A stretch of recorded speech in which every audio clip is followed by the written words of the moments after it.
Hey everyone, it's Chad. Today is Tuesday, July the 12th. It's about 8 p.m. and I really haven't had a whole lot of time to do things or stuff in the patch this week, but it's time for an update. We'll make it a quick one, I promise, so stay tuned. Well, thanks for suffering yourself through that 4-minute intro, rather 4-second intro. I know it was a pain, but since you made it, congratulations. You are now here, and we're going to talk about pumpkins, things, and stuff. Make sure you hit the subscribe button. Only 40% of you subscribe to the channel.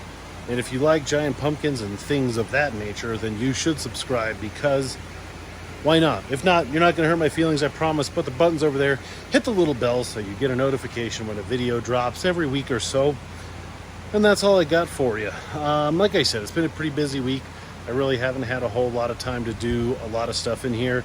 I did do a few things which we'll talk about, but I just want to give you an update, as now we are shifting from growing plants to growing pumpkins. And there's 2 or 3 things that I want to talk about that are important for you to recognize as we make this transition over into pumpkin growth and not plant growth. So enough talking, let's get to it.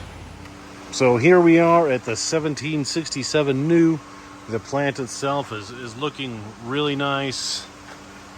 The pumpkin itself is growing pretty good. This pumpkin is on day 23 on this pumpkin. That stem split that I showed you on the last video is looking really good. It's healing pretty good.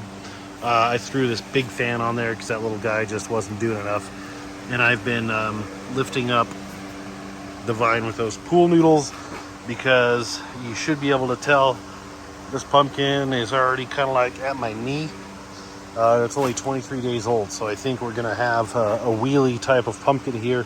In case you don't know, a wheel is a pumpkin that is tall, narrow, and just looks like a wheel, obviously. So this pumpkin today at 23 days old is about 146 pounds. That's not bad, but that's not great either. Day 20 numbers don't really mean a whole heck of a lot. Your day 30, your day 40 numbers are better indicators on where you're going to end up at the end of the year, or if you got something special, or just what do you have. It's really, even then, it's still a crapshoot, because you never know. But yeah, so don't put a lot of stock in early numbers, even though it's easy to do so. Like I mentioned before, I didn't have a ton of time this week to do a lot of vine maintenance. I'm going to do it tomorrow or the next day, probably Thursday. I might squeak out of work a smidge early and catch up.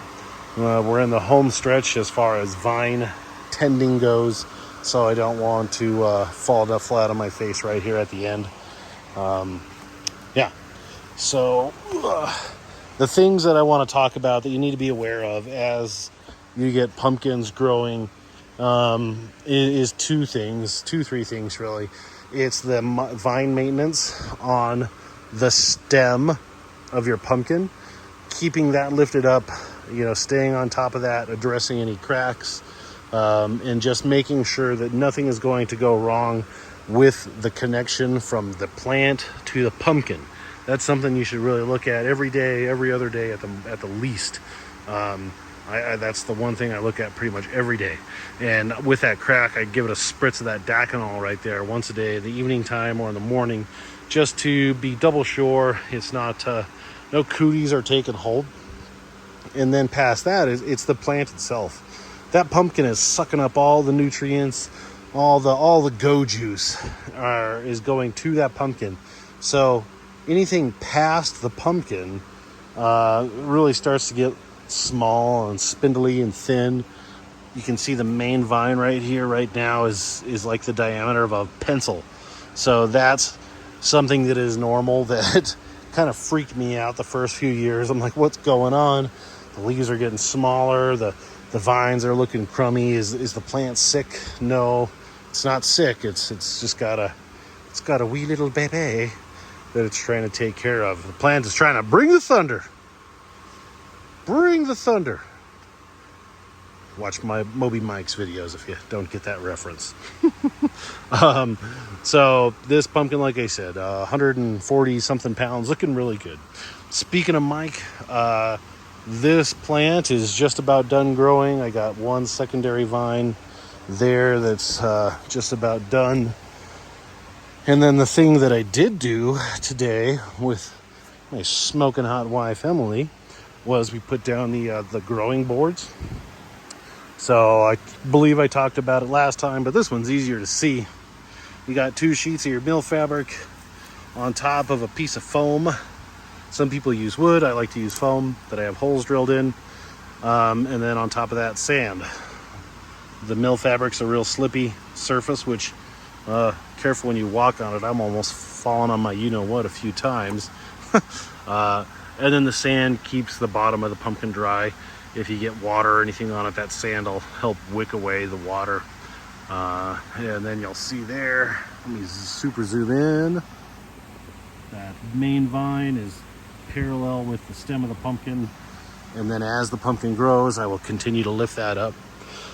Something that I'm doing differently than Mike is these 1, 2, 3, 4 secondary vines I'm swinging forward. Typically he lets all of his continue to go back and the plant gets wide, but since I'm constrained on my width, I'm taking these ones and I'm running them forward rather than doing tertiary vines off of this one. I think that the connection between the plant is better with a secondary vine than with a third stage growth vine. So I'm pulling these ones forward. I mean, and they only have, this one has like, I don't know, 3.5, 4 feet to go, and that's like 8 at the most. So this is all going to get filled in. I might take a tertiary and pop it in right there, but this plant is just about done growing, filling in all the space. Same with the new. This plant, pumpkin, was pollinated July 1st, so it's about the size of maybe a volleyball, kind of small for its age, but who knows? All my pumpkins, I think as of right now, all my pumpkins are behind where I was last year. But maybe that's good, because maybe they delayed that cellular division and they'll have more cells to divide and make bigger pumpkins. Hopefully. And then last, but definitely not least, we got the 2350 Ginger plant. Put this on its growing platform today. Got my time-lapse camera set up. I'm doing every 10 minutes from 7 a.m. to 7 p.m., something along those lines. So that should be a pretty cool time lapse. This one, again, you can see the pool noodle. I lifted up that main vine almost a beer bottle height. It was lifted up to keep it parallel. It took out that kink. This pumpkin's looking like it should be super orange like all of the 2350s. And then this one over here is looking like it should be pretty orange too. So that would be really cool if I ended up with like a giant orange wheel, 1,500 plus pounder. We'll say a 1,700. I forget what the state record is in Colorado, but we'll say a 1,700, 71, 1,700, 1,800. We're going for 18. An 1,800 pound pumpkin. It's a big orange wheel. That would be pretty sweet. And maybe this one will be a 1,900 pound blob, because that's what a lot of the 2350s look like. They're just kind of a blobby shaped pumpkin. There ain't nothing wrong with that. So that's all I really got. Probably, like I said, Thursday I'll get in here and I will retrain and bury all my vines. I don't want to get behind on that because I've done pretty darn good all year. The only weeds in the patch, so to speak, are back there under the wet wall. But other than that, it's fairly weed free. The plants look really good. I mean, this is burn on the leaves. That's not a deficiency or a disease or anything of the plant. Everything looks pretty darn good. So I think I'm in a good position to shift my focus from plants to pumpkins. And really the only thing that you have to do when it comes to that is, again, just be aware of those changes. I dial back my nitrogen a little bit and start pushing the phosphorus and the potassium a little bit more. Other than that, it's just the same stuff. different day. I will sure be happy when I'm done with the vine bearing, because I'm doing that every few days at a minimum once a week for the last 2 months. Is just ready to be done with it. So that's all I have for you this time of the year. Definitely don't be afraid to ask any questions. We're all happy to help. Stay ahead of your problems. It's easier to fix an early problem than really get behind the 8 ball and you got a bigger situation to deal with. So ask questions if you have any. We're here to help. We want more people to grow giant pumpkins because it's an awesome thing to do. So that's it. Yeah, we got names. We'll tell you next week. I wanted Max to be out here to tell you the names, but he's resisting going to bed right now, I'm sure, so that'll be a next week thing. And that's it for reals this time. Thanks for watching. Get out there and grow yourself giant pumpkin. See you next week.